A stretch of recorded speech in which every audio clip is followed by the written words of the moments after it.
Hello everybody and welcome back. Tonight we go to Meon Hill and some strange accounts. A lady contacted me through Facebook and she shared her story when we were chatting about a strange animal she encountered while I was out walking the dog. So I asked if it was okay to share it and she was fine with that.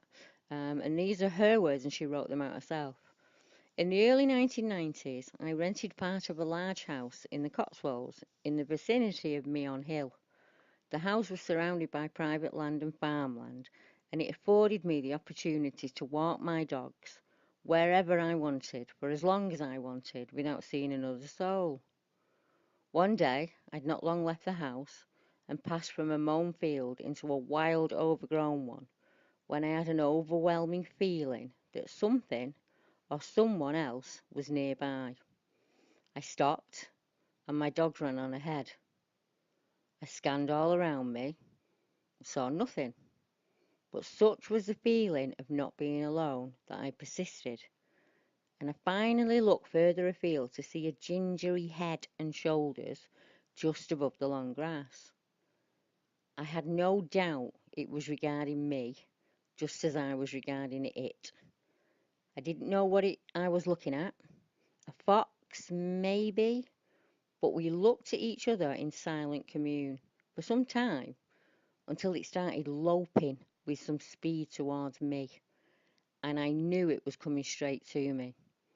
I had assumed I was looking at a wild animal, so I found this turn of events rather disconcerting. Also, as it came closer, I realised it was a lot larger than I had originally thought, and it was certainly not a fox.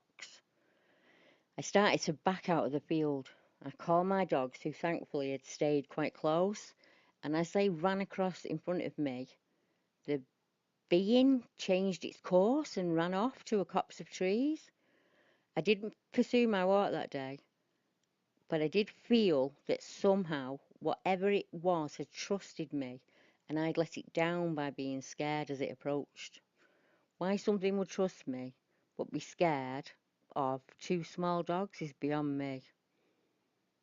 In writing this, and with the use of the internet, I have now discovered that there were reports of black panthers living wild in the Midlands at the time this occurred. However, what I saw was not black, and in my opinion not a cat. I did some research on Meon Hill after speaking with the lady and the areas nearby, and I was greeted with strange tales of large black cats, black shucks, white ladies, and shrieking ghosts. One poor chap, on seeing a shuck, then went on to become the victim in the infamous occult killings on Meon Hill, a well-known case here in the UK. Charles Walton, who encountered a mysterious black dog on his way home on 9 consecutive evenings, on the ninth occasion he also saw a headless lady in a silk dress, and a day later he heard that his sister Mary had died. Many years later he was found impaled and pinned to the ground with his own pitchfork. Another man had his own encounter with the black dog on Meon Hill. At dusk, the dog ran past him, and shortly afterwards Fabian, the man in question, met a local boy walking in the same direction, and asked him if he was looking for his dog. When he mentioned that the dog was black, the boy turned pale, said nothing, and ran away. Now this report had me thinking about the Mickleton Hooter, and the Bellhowja. It's a goblin. A Bellhowja is a goblin. And the area is the same, and it's all within a short walk of Meon Hill to Weeping Hollow. And you'll find historical reports of the Mickleton Hooter there, going back hundreds of years.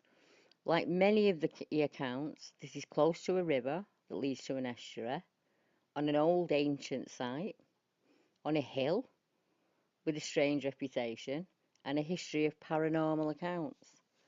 I don't know what animal it was Miss P saw that day, but it does remind me of a number of other sandy or golden coloured creatures that remain on all fours.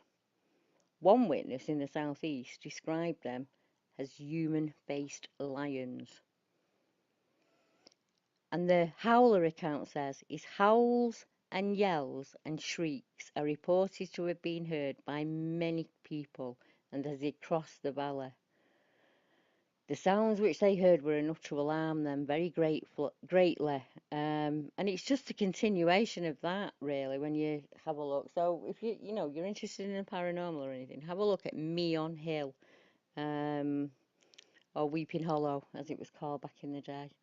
So until next time, I'd like to thank the witness, and thank you all for joining me. Good night.